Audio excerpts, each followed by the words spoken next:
closer? Yes. Can you speak, please? Yes. Can you understand me? I think that I will. There's nobody.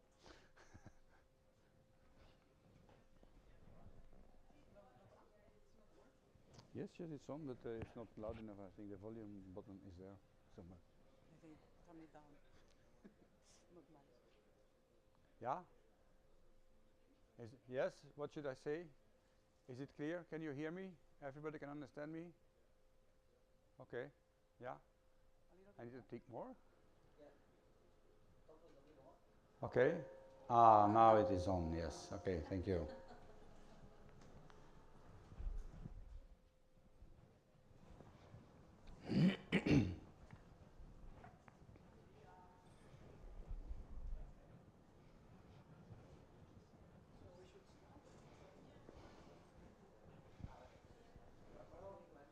Hola.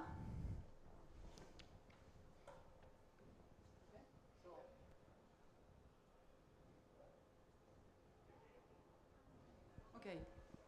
Good morning. I have the pleasure today to introduce you Dr. Stefan Puig from the KU Leuven, formerly named Catholic University of Leuven, but nowadays they lost the Catholic, so it's KU Leuven again. I know Stefan since many years now. He's the head of the mathematics department at the KU Leuven, and he's the head of a very big group there with more than, he has now 14 doctoral students at least. Okay, he graduated in applied mathematics and did a doctoral thesis on one of the most difficult topics on solar physics, which is the coronal heating, in '88.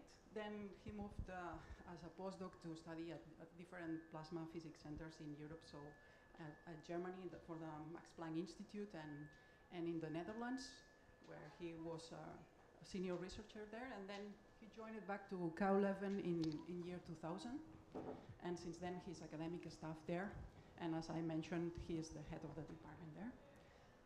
He has also a lot of projects, European levels, from H2020 projects, F70 projects, ESO projects. He was the president of the Solar Physics Division of the European Physics Society during 5 years. He's now a member of the board there.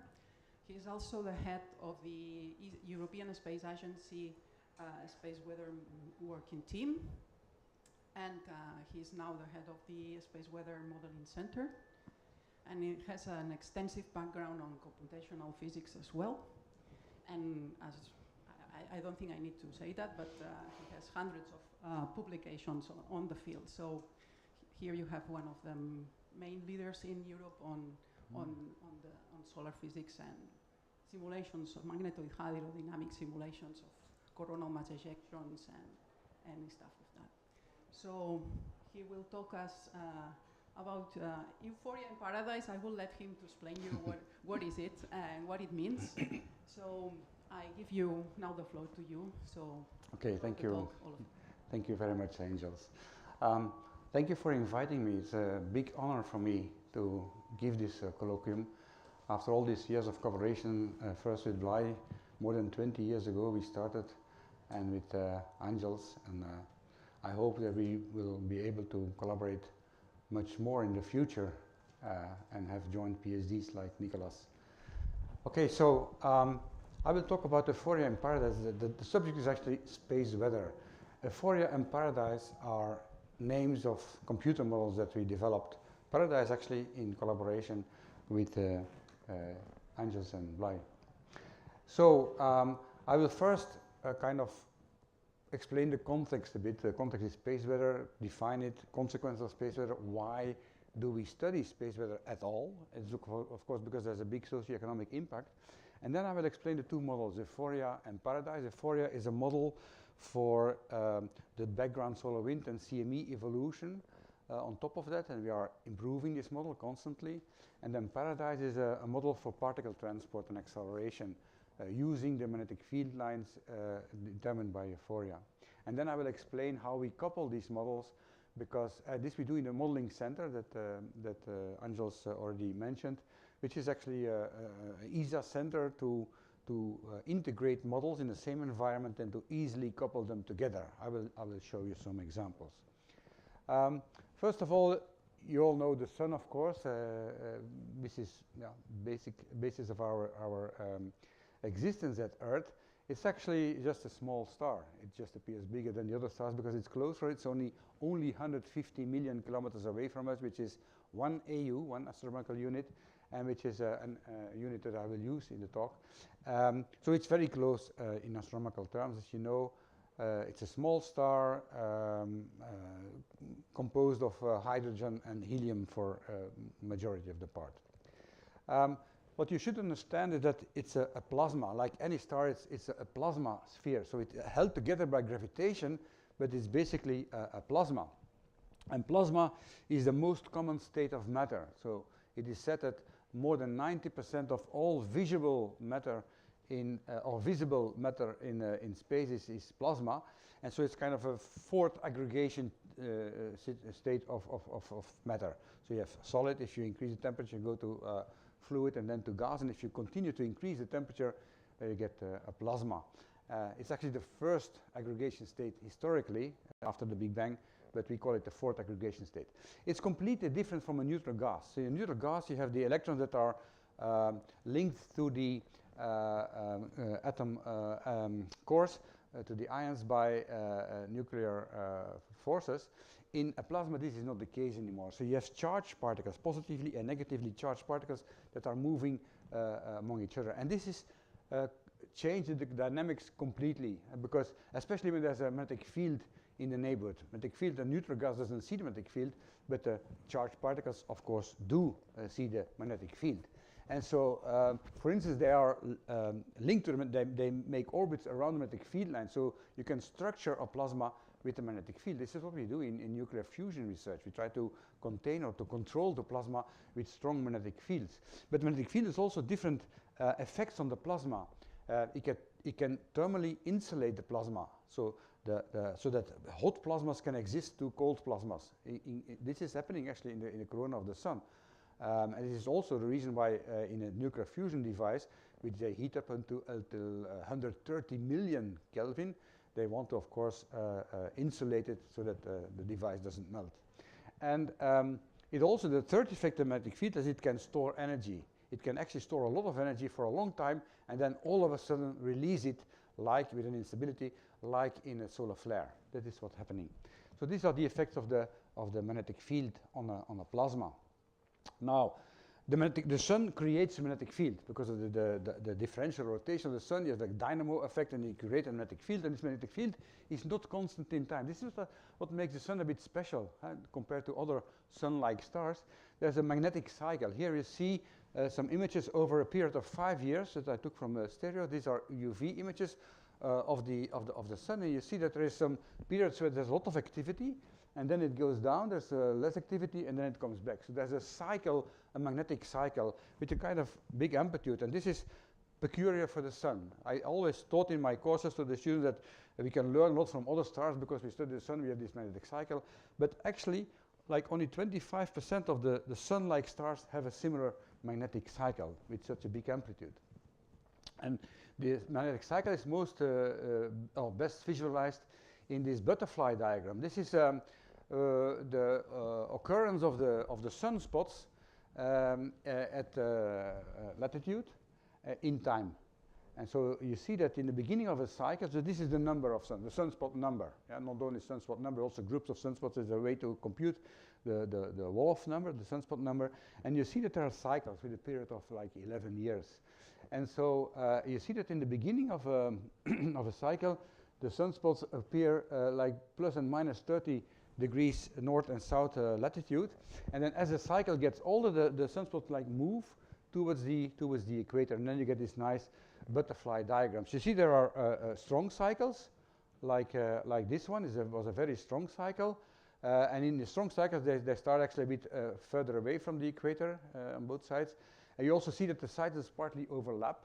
Yeah, they're not nicely distinguished from each other, and you have also less strong cycles. The cycles are on average like 11 years, but actually it's 22 years. That's a full period because the polarity of the sun changes every 11 years. So only after 22 years you're in the same situation as before. What is important for the talk here is the fact that the wind expels some, the sun expels some plasma in what is called the solar wind. There's a lot of stream of particles leaving the sun, 10 to the 9 kilograms per second actually, and this plasma fills the entire solar system, which we call the heliosphere. Yeah? And these are low energy particles, 0.5 till 10 kilo electron volt only. This wind is bimodal. There's a fast and a slow wind. So the fast wind is emanating from the coronal holes at the poles usually, but also sometimes there are coronal holes at the equator. But there the fast wind is coming from, and then the slow wind is coming from this equatorial belt, from the active regions where you have these sunspots. They expel the slow wind. We know that because the difference is not only in the wind, also the chemical composition of these two winds is different. And this is how we can trace where it is coming from. So the wind, of course, drags out the magnetic field, and here in this animation that I got from Nicolas, actually, you can see that because the sun is rotating, you get this spiral structure of the solar wind, which is called the Parker spiral, due to the solar rotation. Now, on top of the wind, we have some events that occur, like these coronal mass ejections after solar storms. You see here different movies from these huge events. These are enormous clouds of hot plasma that are launched into space with huge velocities. On average, it's only like 450 kilometers per second. Yeah, this is more than 1 million kilometers per hour. But it can range up to 3,000 kilometers per second. For an extreme event, 3,000 kilometers per second. This is really a few million kilometers per hour. These are the coronal mass ejections. We also have solar flares, like you can see here. These are intense releases of high energy radiation in EUV, X-ray, gamma rays even. And the solar flares, because of the magnetic reconnection events that occur there, they accelerate particles. And these particles, they are also dangerous, and this is what we want to try to predict. Actually, CMEs also accelerate particles, because here in this cartoon that you can see that this is a typical structure of a coronal mass ejection, so it's a kind of a flux rope, a magnetic flux rope, and because it is propagating so fast, it creates a shock wave. Yeah? And so a propagating shock all the way from the sun to the earth. And so in this shock, particles are also accelerated. These are what we call gradual SEP events, solar energetic particle events. And these are caused by the CMEs. And so these are the most dangerous, one of the most dangerous effects of the space weather, actually. So we also try to predict that. What particles are accelerated? Well, all the particles with a charge, of course. So electrons, protons, and heavier ions are also accelerated, and they are accelerated to very high energies. Yeah? So ranging from 1 MeV, which is 14,000 kilometers per second, to 1 GeV, which is almost the speed of light, actually. So very, very high acceleration of particles. So much more energetic than the background solar wind. And because the particles are charged, they of course feel the magnetic field lines, and so they spiral around the magnetic field lines, but they propagate along the field lines. So that's why it is important to know what our magnetic connection is to the sun. Because if we know the field line that's going to the position of the Earth, how it is connected to the photosphere, we can actually predict if when there's a flare, if the flare is going to be dangerous for us or not, if there are going to be particles received at Earth half an hour later already or not. This depends on the magnetic connection. Now, then I come to space weather. Space weather is actually a word that the Americans invented for all the effects that the sun has at Earth. To us, the people, but also our technology. Yeah? So the official definition that I like the most is the one in the National Space Weather Program of the United States, where it says that space weather refers to the conditions on the sun, but also in the solar wind, the magnetosphere, the ionosphere, and the thermosphere of the Earth, so the environment, the immediate environment of the Earth, that can influence the performance and the reliability of our instruments, both spaceborne, the satellites, but also instruments or technology on the solar surface, and can also endanger human life or health because, of course, if you accelerate a charged particle, you get it becomes that's just ionizing radiation, so potentially dangerous for humans. Of course, we are protected by the atmosphere and by the magnetosphere, but I will come to that later. So here you see a speeded up movie from August 1999, for the whole month of August, just in a few minutes. So you see that there are a lot of CMEs, actually. This is during solar maximum. You have a lot of CMEs, and CMEs are only like 10% of all CMEs actually affect the Earth, because of course if the CME is on the backside of the sun, we are not involved, so there's no problem. But of course, if you have a mission that is there, it might be dangerous for the instruments on the mission. So as I mentioned already, up to 3,000 kilometers per second.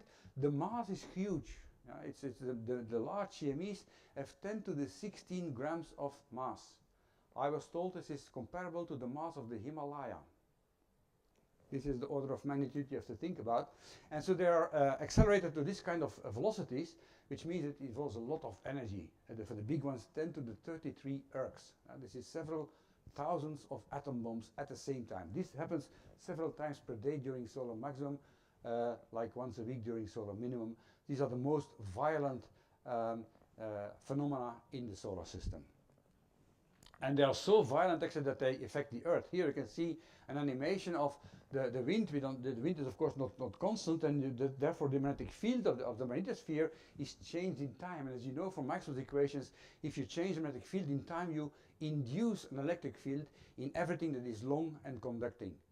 Our electric power grid, oil pipelines, even long bridges where they see peak currents occurring, and this is affecting the lifetime of these things. The pipelines, for instance, the corrosion is speeded up by a factor of 2 because of these peak currents.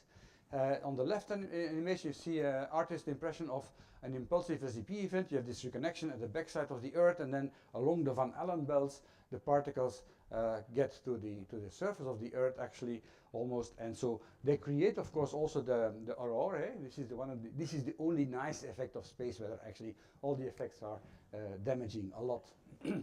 Here you see why we focus on coronal mass ejections. So coronal mass ejections and CMEs, they have effect on they affect a lot of things, because they affect our satellites. They can interrupt even the satellites or disturb the satellite connection, which means that, well, anything to do with telecommunication or GPS is affected by it. And now it's not only for cars GPS, it's also for big construction sites where they have to dig. They do it with GPS. Oil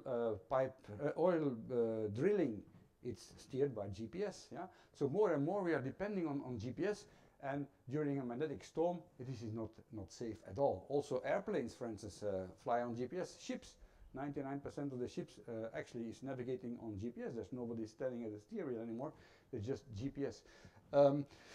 Pipelines I mentioned, so there's a lot of potential damage. Actually, the estimates are, so it's complicated, of course. Also space weather, all the way from the sun to the Earth. You can imagine it's 150 million kilometers.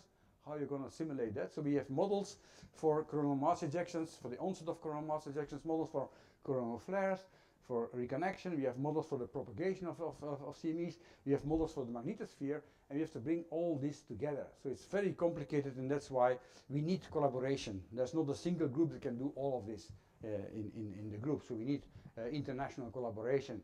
And because of the effects, of course, we have to we have to kind of predict the space weather so that mitigation can be done. It is estimated that the average economic damage of the daily space weather, on average, during the solar cycle, is $10 to the $10 per year. $10 billion per year damage, yeah? On average. This is during the normal space weather. What we are afraid of are the extreme events. So it is thought that every 100 or 200 years there's a huge flare, yeah? Like in 1859, there was the Carrington event. There was a huge flare, and usually, well, there were no satellites in those days. There were telex communications, which are long, yeah, and there were several telex stations that burned down because of the huge peak currents in the telex cables. But if such an event would occur now, it would be dramatic. Yeah? It is estimated, and a recent estimate of 2017, Eastwood et al., of $2.7 trillion.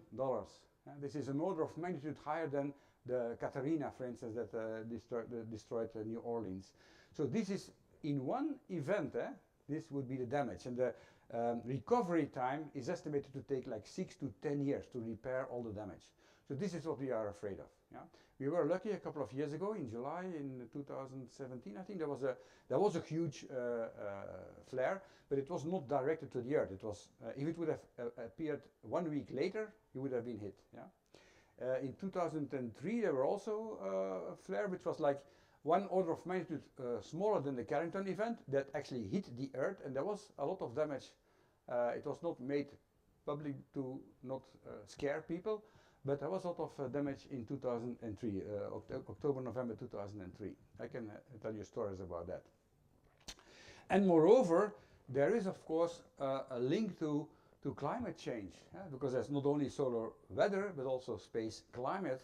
And so what they are doing now is coupling the space weather models to the global circulation models, because not to assume that the input of the sun is constant, but taking into account this kind of long-term changes of the space climate as well. So there is a need for space weather prediction because of the damage. We need reliable space weather predictions, and we have, of course, a lot of, in the beginning there were a lot of empirical and semi-empirical models that were not so good in predicting the space weather. They often missed major events, or they predicted there would be a huge storm and nothing happened. And so what we need a deeper insight in the physics behind the space weather. So we need physics-based models. We also need, of course, a lot of observations, but it's not like Earth weather. For the Earth weather, we have stations every 10 kilometers, and there's a lot of measurements every day, and so it is easier to predict the Earth weather. In space, we do not have so much points to measure in situ what the wind is, for instance, and some things are difficult or not possible to measure. There's, of course, projection effects, for instance. If we see a CME coming, it's not directly at us, so how are you going to determine the velocity of this CME? Also, for instance, the coronal magnetic field.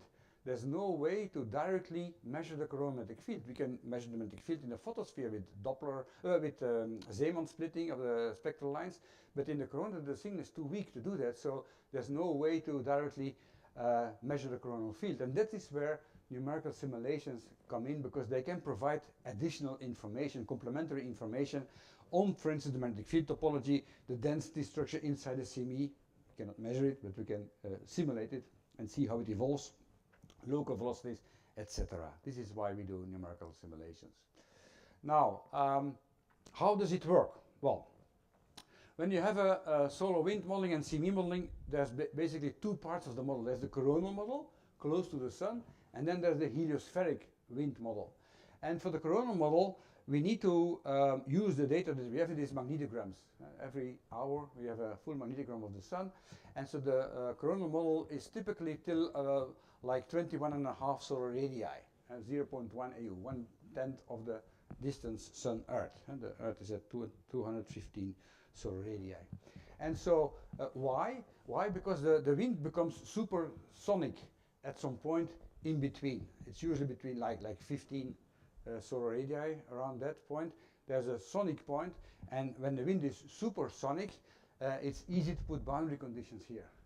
Because if the wind is super fast, you have super fast inlet conditions, so there's no characteristics going back to the sun, no information going back to the sun. So anything, it's very simple to put boundary conditions. That's why the boundary of the coronal model is at 21.5 solar radii. And to do that, we start from a magnetogram, and we do an extrapolation of the magnetic field of the corona. So this is usually done with a source surface. We put a source surface, like usually at 2.5 solar radii, and we assume that the magnetic field is purely radial from that point onwards. Below, not of course, you have loops and everything, but we assume that the magnetic field is radial, so the theta and the phi component in spherical coordinates are put 0 on the source surface. And then you can solve, you can assume, for instance, that the magnetic field is potential. It is not, but it's a good approximation. And then you have what we call a potential field source surface as an extrapolation. You solve basically, if it's potential, you solve the Laplace equation with these boundary conditions, and it's easy done. It just takes 10 minutes. A bit more advanced models are using nonlinear force free, so they assume it's not potential, but the current is parallel to the magnetic field line, so there's no Lorentz force, it's force free, and then you can also solve the equations and then get a better idea of the magnetic field in the corona. And then you have to go to 21.5 solar radii, and there you need to make some assumptions. Yeah. So the problem is, of course, that you have these helmet streamers like here, and they are expanding non-radially. So the super radial expansion of the flux tubes, and this is taken care of in a semi-empirical model, a Wang-Chili arch model. Wang-Chili arch, there are three names. WSA model, where they have a semi-empirical relation that links the speed to this flux tube expansion factor. Alternatively, you could use, of course, a coronal model, you would think, and there are global coronal models using more physics, but like Corhell mass model in San Diego, in Michigan they have the spatial modeling framework, you have multi-VP in Toulouse, MHD model, but these models take a long time to compute because they are usually using explicit solvers. Mass model, for instance, takes up to a week to compute one corona. Yeah, after a week the CME is already at Earth. This is useless. But even multi-VP is a 1D MHD model that is, well, they solve the MHD equation along magnetic field lines, and then many of them, even that model takes like 6 hours. It's also too long because we still have to then go from 21.5 solar radii to the Earth. So we need a better coronal model. But for the time being, in EUHFORIA, we have this Wang-Chili arch, this semi-empirical model that just converges in like 10 minutes. And this is how it works. You start from a magnetogram. You have this potential field source surface extrapolation. Then you have this Scotland current sheet model that takes care of the focusing of the current sheets, where you can compute the magnetic field at 0.1 AU. And then here is this model from Wang-Chili and arch that actually gives you the velocity field in terms of this expansion factor. And so you get also the radial component of the velocity at 0.1 AU. And then for the density and the temperature, we just use some conservation laws to get a prediction of the density and the temperature. Then we have all the MHD variables at the inlet boundary, and we can solve the MHD equations. And we usually do, we relax the equations. So there's a solar wind relaxation, where we get a spiral, this Parker spiral. And then we, if we want to have a CME that starts at this point, we call it time 0. And the CMEs, any CME that occurred 5 days before the CME we want to predict, we already also inject into the model. Why? Because if it is in the same direction as the CME we want to predict, it kind of sweeps up the background wind. So it changes the density of the wind, and so therefore the alpha velocity. So it will affect the evolution of the CME you want to predict. So you have to also take into account these previous CMEs. And then we typically predict like 5 days or 7 days, because after 3 days, usually the CME is at the Earth. This is how it goes. These are the different phases. So the solar wind, this is just to show you. This here is not, well, maybe I should do it with this. This is not the solar surface, it's this 0.1 AU boundary, and we inject the CMEs at 0.1 AU for the time being. Yeah. And so here you will see, I have to click, the relaxation phase. So we have extended everything. The sun is rotating, yeah. We use HEEQ coordinates, so the longitude of the Earth is always the same. And so you see here the Parker spiraling the Parker spiral is forming after like 14 days. Not real days, this just takes a few minutes on a supercomputer. And then on top of that, we do a 3D time-dependent simulation with finite volume methods, constrained transport, so diff B is free, is 0 all the time on machine accuracy. And then we make cuts. It's a 3D simulation, but we make a cut in the equatorial plane and in the meridional plane of the Earth. The blue dot is the Earth, and then you also have Mercury and Venus, and these are satellites that we visualize. This is Mars. And so we can then predict any CMEs that will arrive at Earth. And here, oh, sorry, I should have gone to the previous one. I should have clicked on the to show the movie. So here you see how it goes. You see the CME, this one is not hitting the Earth, but it is hitting Venus. This one is hitting the Earth, you see. And here on the bottom you see in red the observations. This is a historic event in 2015. So we have observations at L1, from satellites at L1, Lagrange point 1, just before the Earth. And so here in blue it's a simulated data. So here you see a very small shock arriving at Earth from a small CME. In the simulation it's very diffuse, the shock, too low resolution, we need to do it fast. And so here is a second shock. No, this is is arriving just a few hours too late in the simulation. This shock is arriving just exactly on time, but it's too strong in the simulation. So there is, of course, room for improvement. We keep traditionally a kind of low resolution because we want to do the simulation in 2 hours, all the way from the sun to the Earth, just 2 hours. But the price we have to pay is a lower resolution. I will come to that later. Okay, so the idea is that we want to do science with the model. So we want to actually study the evolution of the CMEs, the deformation, there's erosion, plasma and magnetic field is eroding away from the CMEs because of the interaction with the background wind and reconnection event, because the wind is magnetized, the CME is magnetized, so there's a lot of nice interaction. We want to study the magnetosheets because we also have information from magnetosheets, and we want to do CME interactions and then also see the effect on SEP production. That is the ultimate goal of this model. But we also apply it for space weather forecasts, geo-effectiveness also, of the, not only when will the storm start, but how big will the storm be. And that is a real challenge because it depends on the internal magnetic field of the CME. So we have to take that into account. Yeah? And then we also support space missions like Parker Solar Probe and Solar Orbiter. Now, EUHFORIA, the model is data-driven. I already mentioned that we use the magnetogram to reconstruct the coronal magnetic field, but also for the CMEs we use coronagraph imagery, the GCS model, StereoCAD model, to derive some of the input parameters of the CMEs.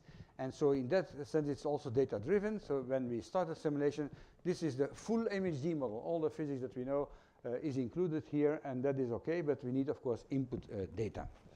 And how do we do that? Well, for the cone CMEs, a very simple CME model without an internal magnetic field, we have 7 parameters: the speed, the time when it is at 0.1 AU, longitude, latitude, of course, the orientation of the CME, and the half width of the CME, the size of the CME. There's also the density and the temperature. The first 5 parameters we can actually do with this graduated cylindrical shell model, GCS model. We can actually, from white light images, we can derive these parameters with some error bar, of course. But for a magnetized CME, we also need the flux slope tilt, the helicity of the flux slope, and the flux in the flux slope. And there are also models that we use from Erika Palmerio in 2017. She kind of uses magnetic and EUV observations to kind of determine the tilt and the helicity. And for the flux, there's a model from Gopal Swami where he estimates the flux in the active region, and then we just take half of it. Yeah, rule of thumb, because we know that not all the magnetic field is released, of course. It's only a part of that is released, but we don't know which part. So we typically take half of the flux estimated by Gopal Swami. Here I will just show you some example. So here you see from StereoCAD 2 images at different times. This is at 6 past 3, and this is at 4 past 3, so 48 minutes difference. You can see the width of the CME from these white light images. This is the front of the CME, and so it moved from here to here. Yeah, and then you can estimate how fast it is. Of course, there is some plus minus 10% or so for the velocity, but this is the uncertainty we have to live with. Here you can also see how this GCS model is. We try to fit white light images to get an idea of the size of the CME and the orientation of the CME. So this is for the geometric parameters. For the magnetic parameters, we use images, EUV images, for instance, like this. This is a sigmoid. If we know that it is an S-shaped thing, it's positive. The helicity is positive. It is a mirrored S shape. It's negative. The orientation, we use the polarity inversion line. So we know black is one polarity, white is the other polarity. The inversion line is the flux slope is usually perpendicular to that. So this is how we determine the tilt of the flux slope. And then the reconnected flux, as I mentioned, this is a difficult thing there. The error bars are much bigger, like 50%. Yet we have simple models like the SFERMAC CME model. This is just a sphere with a magnetic field inside. Actually, they use a SEPs for fusion, nuclear fusion. They do experiments in that. So we have analytic solutions, and we can use that to model a CME because there's a nice flux rope in it. So this is kind of a good approximation. Although, of course, a CME is not a sphere. Yeah? It looks like this. It's a flux rope. Yeah? It is connected to the sun. Even when it reaches Earth, the magnetic field lines are still connected to the sun. So it's a kind of elongated flux tube. So for the SEPs, we have good results if it is a full hit. So if this flux rope hits the Earth, and it's the nose of the flux rope that hits the Earth, then we have good results with the SEPs. Because the SEPs only models this part, actually. Not the whole thing, only this part, and we get good fits of the data. We can do very nice simulations. But if we are hit by the leg of the CME, if the Earth is here, and the leg is hitting, so it's a side hit, as we call it, then the SEPs is giving always bad results. Yeah? It's a simple model, but it has these disadvantages. Yet we could do some nice cases, like one of my PhD students, Camilla Scolini, studied this September 2017 CMEs, because there were actually several CMEs, very small CMEs, and they cause a huge magnetic storm at Earth. And we were wondering, how can such a small CME cause such a big storm? And so she analyzed it, and so you see what is important here is the magnetic field, of course. The black is the measured, and the colored lines are different simulations or different positions close to the Earth. And you see here the BZ component. This is the component perpendicular to the equatorial plane. This is the important one. Why?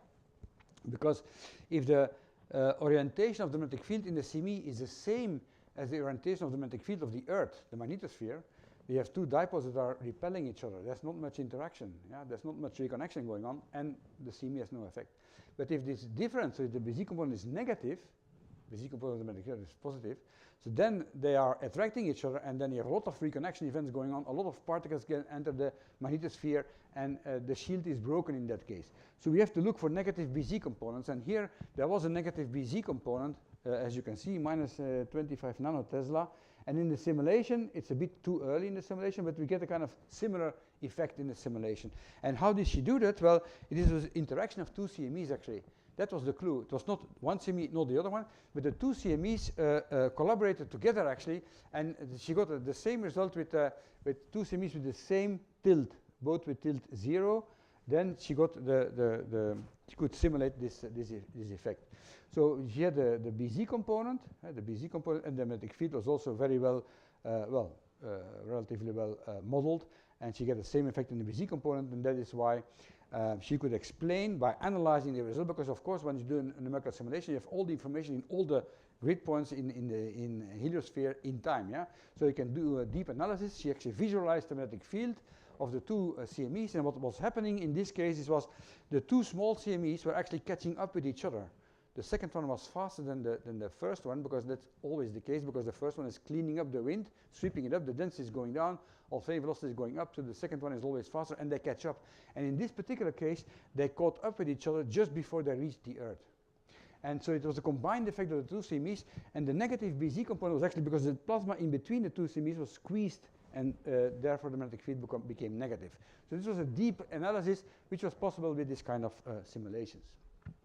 Now, we try to improve it. As I said, the SEPs model is not good enough. We need a flux tube CME model. And so in this project, in which Anjas is also involved, we try to do better. Yeah, we want to improve the CME models. We want to have advanced CME models, but also speed up the background wind models. And so we want to basically determine predict the geo-effectiveness of the CMEs. Then I have one slide on the need for speed. Why do we want more faster simulations? Yeah? Because we can do a simulation standardly takes 2 hours. Yeah? And a CME takes 2 days, 3 days. So we can do some simulations before the CME arrives. But the problem is the uncertainty. I mentioned the uncertainty on the input parameters. And so this uncertainty is traveling, of course, through your model and causing some uncertainty on the prediction. Yeah?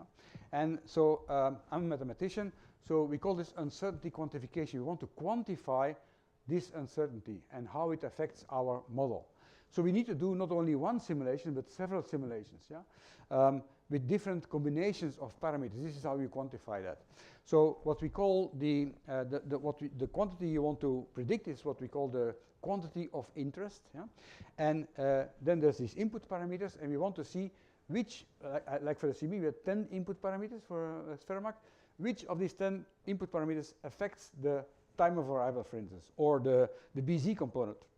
We want to know, because we want to make ensemble modeling. Ensemble modeling is just like 30, 40 runs with different combinations to kind of take into account the uncertainty in the input parameters. If the velocities, the error bar is 10%, we want to do preferentially a simulation with the average velocity, but also with plus 10% and minus 10%. And the same for the magnetic flux, and the same for all the parameters. But you cannot do for all the parameters because you have 10 parameters. Yeah? You would have to do 3 to the power 10 simulations. This is impossible. So we need to know, we have to limit these input parameters to the parameters that really matter. And this is what we do with uncertainty quantification.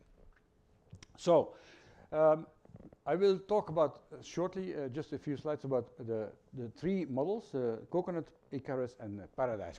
Coconut is our new corona model. There's also a lot of uncertainty coming from the Wang-Shidi-R, the simple model, while the existing models take too much CPU time. So we decided to develop our own corona model, and this is Coconut. It's called Coconut. It's based on a suite of code, object-oriented code, Coolfluid, which is open source, but managed in Leuven. And so it's a finite volume method, but the clue is that we use an unstructured grid. The problem with the corona models, why do they converge so slowly? Yeah? Because they use a spherical grid, and so they have very small grid cells at the poles. Yeah? Because it's a singularity in spherical coordinates. And so you get very small grid cells, and therefore, if you use an explicit method, you have your time step limitation due to the CFL condition. I don't know if you know about numerics, but so for numerical stability, you need to limit your time step, and so they have very small time steps. So they need to do hundreds of thousands, even millions of time steps to get convergence. Yeah?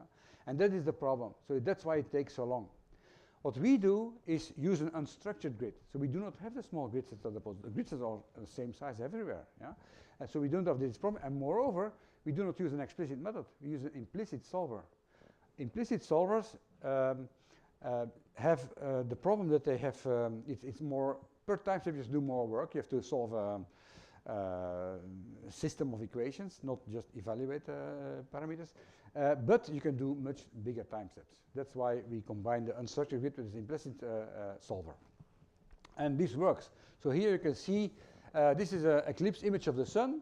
This is the magnetic field, which we compute with our new model. And this is with a reference model, WindPredict, which is a very recent model from Barbara Perry. Barbara is in my team now in Leuven. And it's an explicit model using Pluto, another code. And so we kind of compare with the same boundary conditions and same initial conditions and things like that. And so this is just a test case. And you see that in Coolfluid, we have actually much better streamers than in WindPredict. But the clue is that we can reproduce this model much faster. Yeah? So here you see the CFL map. This is the CFL step. We start with CFL equals 1, the largest times they can use in explicit methods, and then we can gradually make it larger. In this case, it went to 800, yeah, as you can see, 800, but we can go up to 2000, so we can take 2000 times larger time steps. Yeah? But of course, you have to do more work per time step, so it's not a speed up of 2000, it's less. But here you see the convergence history. You converge much faster than explicit method because we take much larger time steps. And so here we gain a factor of 35. WindPredict needs 36 hours to get this result. We did it in 52 minutes. This is interesting because that means that you can actually use it in a operational environment, yeah? So for daily space weather predictions. So if you do it in less than 1 hour. So this is what is the gain of the model. We're of course validating the model, and we are using this Wagner et al.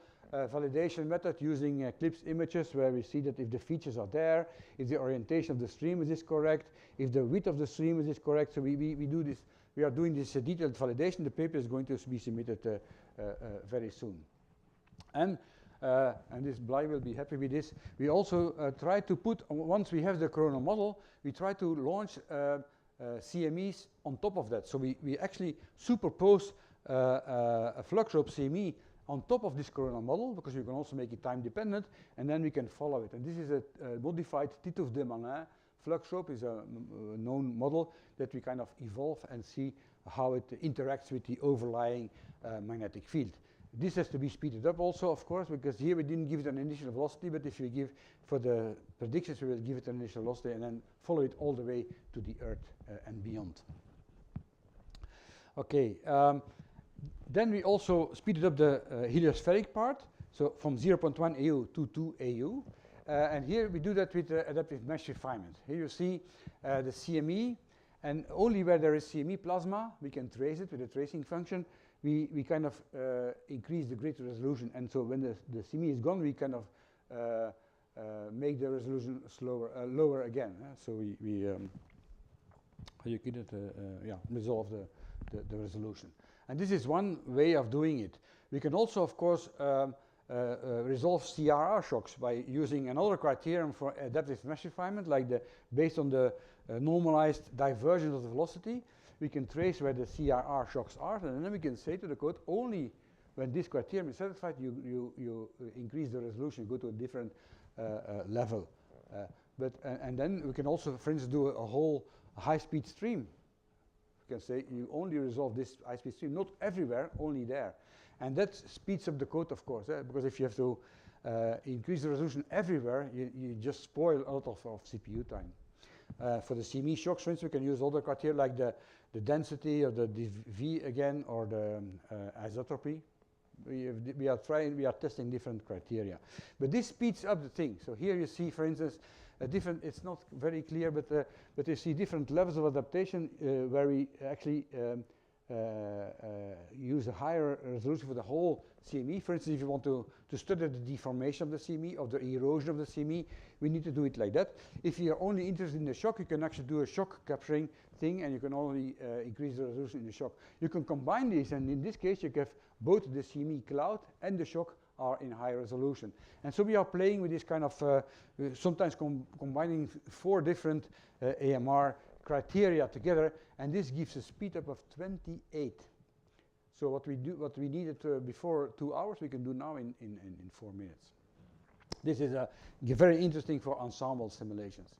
We also try to improve the CME models. I mentioned already the cone and the SEPs model, but we also have this flux slope model, this flux slope in 3D, it is called, from Alexei Isavnin.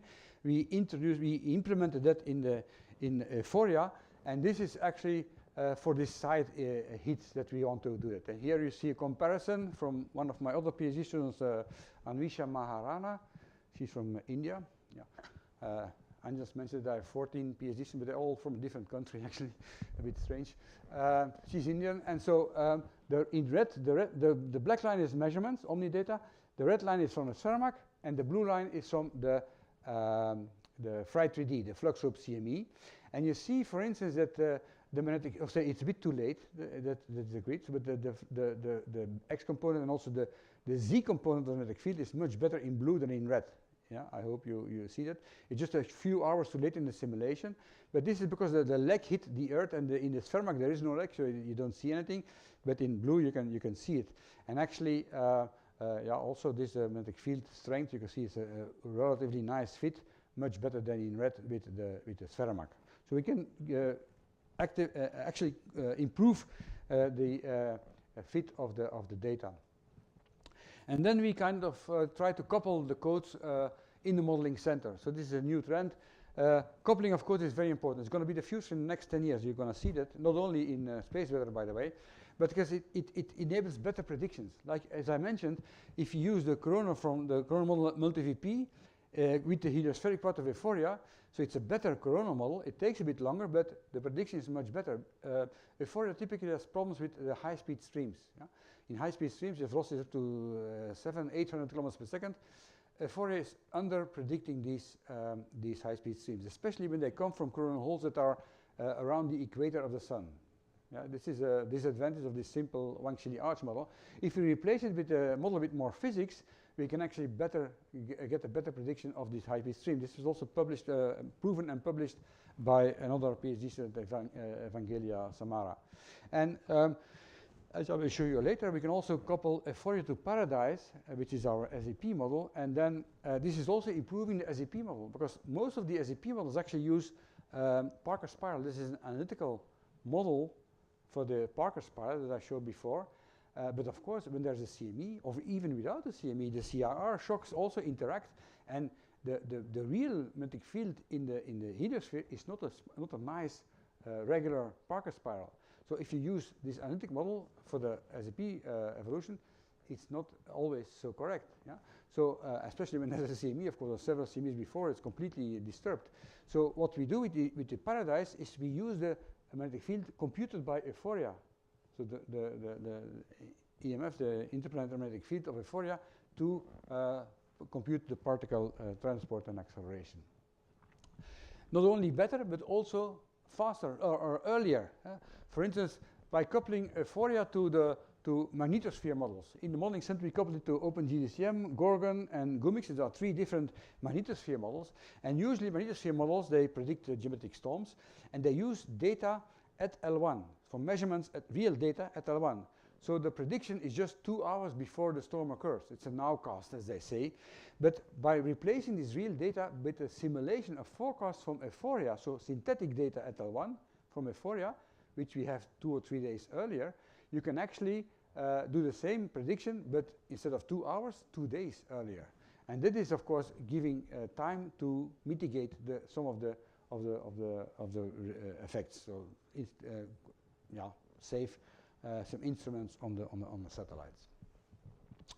The modeling center, just a few words. So it's an open end-to-end system where you can interactively run and couple different models, and the models are geographically distributed. There's a similar project in NASA, in Goddard Space Flight Center, CCMC it is called, Community Coordinated Modeling Center, and but they install all the models on the NASA computers. Yeah? And then they also try to couple them. But we leave the models with the modelers. The MultiVP is running in Toulouse on their computer, and we couple them over the internet. And moreover, in CCMC, you do runs on demand. So you say, I want to run with these input parameters. They do the run, and when they have the run, they give you the data. We have an interactive system. It is installed in Leuven on some virtual server. The user interacts via some user access in Redu, one of the ESA centers in Wallonia in Belgium, and then you go to this firewall, and then you can use the models, the data also, database, Donkey server, magnetogram data are all far away, and then you can use different models in different places in Europe, connected to each other over the internet. I don't think there is a time for a demonstration, but we can maybe in this afternoon I can show you. So but these were the first models. In May 2019 it went interactive, so operational, and now we have added 11 extra models and many more model couplings to this thing. You can actually try it yourself to the Space Weather portal of ESA. There's a product demonstration. If you click here and you get credentials, you have to ask for credentials first, input logon ID and password, and then you can play with these models yourself. It's paid by ESA for the time being. Here you see the result of such a coupling of EUHFORIA with a DST model. This is also in the modeling center. This is a prediction model that usually takes measurements, but we replace it by synthetic measurements, and this is what the result that normally this DSD model gives, and this is the result we get in blue with the synthetic data. Of course, in this particular simulation, this was the same as I showed before, so the BZ component became negative a bit too late, and of course the DST is then also getting negative a bit too late, but we get the right magnitude, so it's minus 170 or so in this particular case. So we get the right magnitude, and we are going to improve that, of course, also. So this gives hope to give earlier warnings for satellite operators also. Then just 2 slides on PARADISE, which you may know already because it was in part developed here with Nicolas Weiss in a joint PhD with Angels. PARADISE is it's also an acronym. It's a particle radiation asset directed at interplanetary space extrapolation. So it's a new model for energetic particles acceleration and propagation. And so what is happening here, you have 3 different observers. This is a gradual SEP event that I will show you. 3 different observers. It's a 2D cut, it's a 3D simulation, 2D cut. And so we want to simulate what the intensities that they see of the particles at these different positions. This is the CME, the particles are accelerated, and now it gets to the first observer. You see the intensity going up there. Only now it reaches the second observer, and you see the intensity going up there. And then the third observer, this orange one, is now only now getting particles. So you see it depends, of course, on the position of the observer where he is located in space. We did a PSP case study. So here we have data from an event that both at Parker Solar Probe and at Stereo A. There were some data gaps, but you see first we do a modeling of the background solar wind with EUHFORIA, and this is actually in blue the measurements, in red the fit with EUHFORIA. So it was a pretty good fit, both at Stereo A and Parker Solar Probe, although the shock was a bit not sharp enough, so we needed to redo this with a higher resolution. So the shock was too diffuse. It should have been here actually. But then on top of that, we use this background wind for PARADISE, and we get this result. So these are the measurements at Stereo A, yeah, in different energy levels. We get these double peaks. In the higher levels, we get double peaks actually. In the lower levels, we do not see these double peaks. And in the simulation, we actually see exactly the same. Yeah. So the 4 different levels are simulated here. We have both quantitatively and qualitatively very good fit. So this opens possibilities, of course. It takes a bit long to do this simulation. We also try to speed these simulations up because we need to have good statistics. It's a Monte Carlo method with like standard, 100 million particles, I think they're using to get good statistics. Okay, this is what I wanted to say today. Thank you very much for your attention.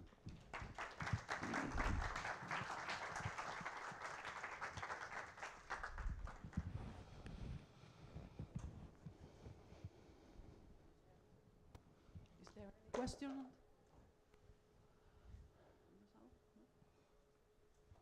Jordi, you want to?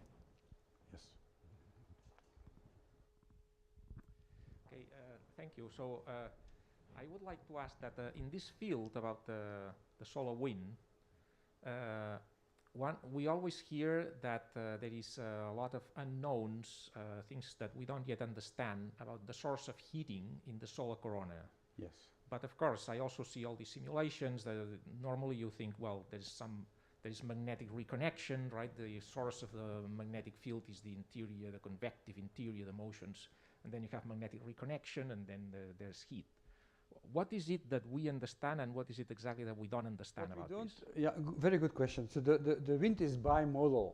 So the model, like Parker suggested it, was actually only slow wind. Well, slow is relative, yeah? So it's 300, 350 kilometers per second. This wind we understand. It should be there naturally. But there is also the fast wind, like 700 kilometers per second, and we cannot explain why it is so fast, because it comes from the coronal holes, yeah? And yeah, there is no good model yet. There are several models that are attempted, like with Alfvén wave heating and reconnection. So Parker himself was not believing in wave heating, but in magnetic reconnection, these nano flares, as he called them.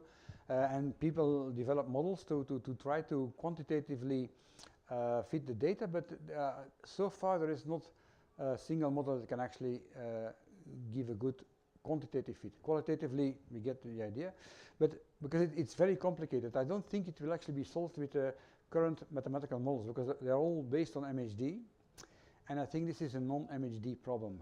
Why? Because first of all, the perpendicular and the parallel temperature are different. Perpendicular and parallel to the magnetic field, they are different, which you cannot explain with MHD. Okay, in Michigan they have a model now with the 2 temperatures with MHD, but also the different types of particles get different temperatures. So the ions are hotter than the electrons, for instance. Yeah, with one single fluid model, you're never going to explain that, of course. And the heavier ions are even hotter than the less heavy ions. So you need multi-fluid modeling to fully explain the coronal heating problem. And I think it's beyond our knowledge so far, because yeah, multi-fluid modeling, some people are doing that now. It involves also the chromosphere, and there you absolutely need the multi-fluid modeling, because in the chromosphere the ionization is not 100%. It's a little bit lower temperature, so you have also neutral gas there, and so you have to take into account the ionization and recombination effects there, and And people are doing that now already, but for small computational domains, not for the full corona yet. This is my big dream, actually. Before I go on pension, I want to have a multi-fluid coronal model, but we will see if I succeed in developing that. This is my goal. There is any other question? Yeah? Why? I have one. Do you think that solar orbiter, when it is moving out of the grid, observing the polar regions, will help to understand the origin of this high-speed solar wind? As in fact, there are not so many observations of coronal holes and the acceleration processes in the regions. That is true. That is true. And we are waiting for these kind of measurements indeed, because this is also one of the big uncertainties in the model. And the difference between different models is how they treat the poles. A lot of people just suppress the poles. Also in EUHFORIA, we don't have the poles. We go to plus minus 60 degrees only, avoiding the uncertainty of the poles. But we see now in the global model, global coronal model, that the boundary conditions that you put at the poles, the temperature, the density that you put there, is affecting the whole corona. It's a big effect. So it would be good to have some measurements there, for sure. Yes. It will be difficult to take them into account, although we have the poles in the model now. With the unstructured grid, there is no problem. So we are prepared for that, but we have no measurements so far. But we see whenever we change a slight change in the poles, we get a completely different corona, actually. That is, and therefore also, for instance, you have different magnetograms, you know, HMI magnetograms now.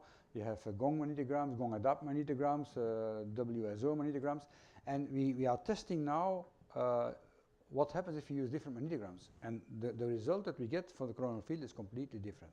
Why is that? Well, mainly because the smoothing is different in different magnetograms, but also, and the resolution is different, but also the way they fill it in for the poles, because there's uncertainty, and they have different ways to fill the magnetic field at the poles. This is what is affecting the coronal model that we get. And so the results, I can already tell you, the best results we get now is with HMI magnetograms. They fill the polar regions the best in their model. And there's also corrected GONG adapt magnetograms. I think they're very similar, but the best results we get with HMI so far. Although EUHFORIA uses GONG magnetograms. Thank you. I want to ask you if there is some correlation, some effect between the cosmic rays from the sun and the weather on the Earth, and the climate.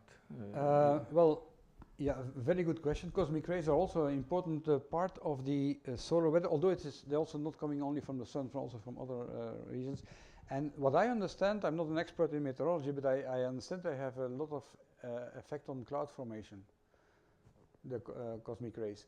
And there is, of course, a correlation also with the solar cycle, because when there's a lot of solar activity, they're kind of suppressed. There's less cosmic rays getting to the Earth because of the other effects going on. But yeah, you need to talk to somebody that is specialized in Earth weather to do it, because it's probably a parameter in their model, the cosmic rays, right? So I don't know.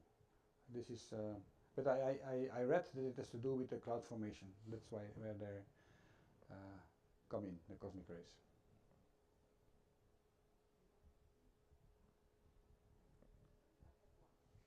Yeah. Okay. Stefan, you mentioned that It's on.